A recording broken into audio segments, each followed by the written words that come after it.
Shockwaves in Montreal. An 18-year-old just toppled a global superstar to claim her first WTA crown, and the way it happened will have fans arguing for weeks.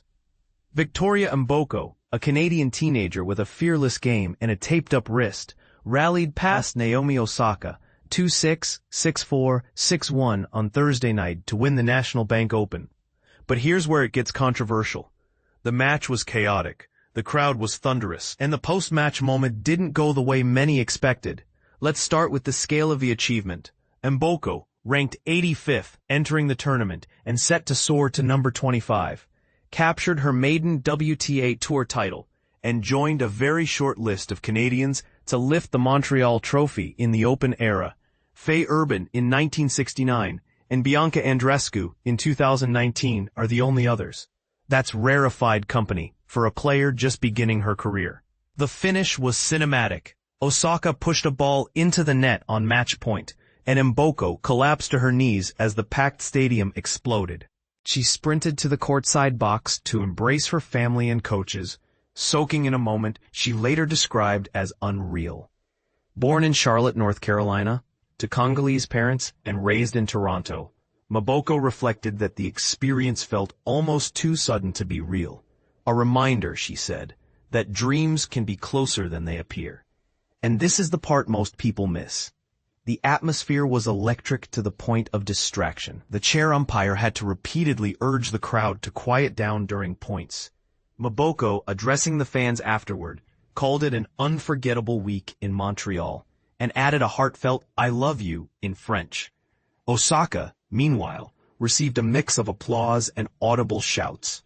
Her response, "Thanks, I guess," landed awkwardly, and she did not congratulate Mboko on court.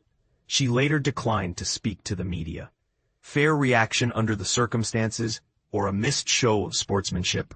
Expect debate. On the court, turbulence defined the match. There were 13 breaks of serve in just 25 games, nearly unheard of at this level. Mboko converted 8 of 9 break chances, a ruthless rate that flipped the match on its head after she dropped the opening set. She did it while grimacing through a wrist that she said had become stiff and swollen and hard to move.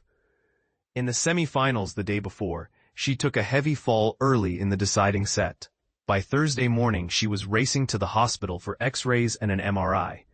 Cleared to play, she wrapped the wrist and fought on. The injury wasn't cosmetic. Mboko frequently shook out her right hand. Her first serve pace dipped, and she piled up 13 double faults, numbers that usually spell trouble.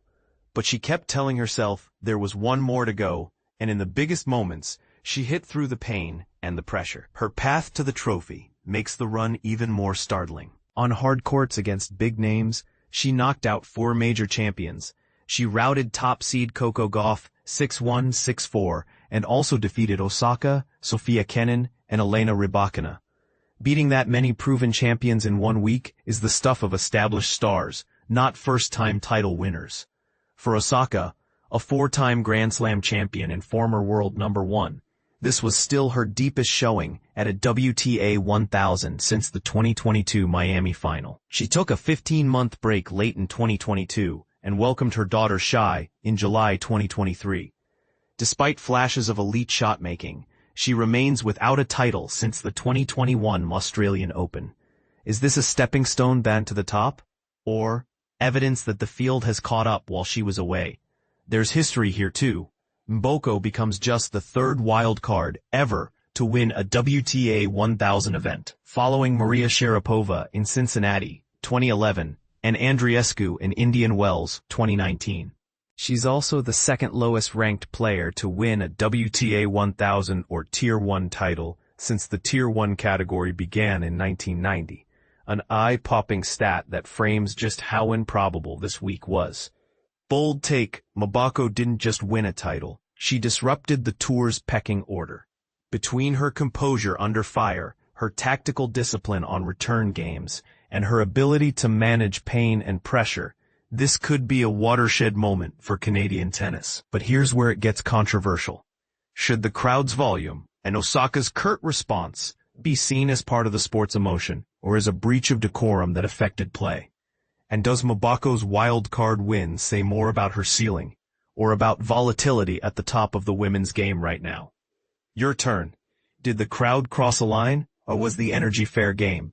Was Osaka's reaction understandable or unsportsmanlike? And most importantly, does Mboko's breakthrough feel like the start of a new era, or a one-off magical week? Share your take, agree or disagree.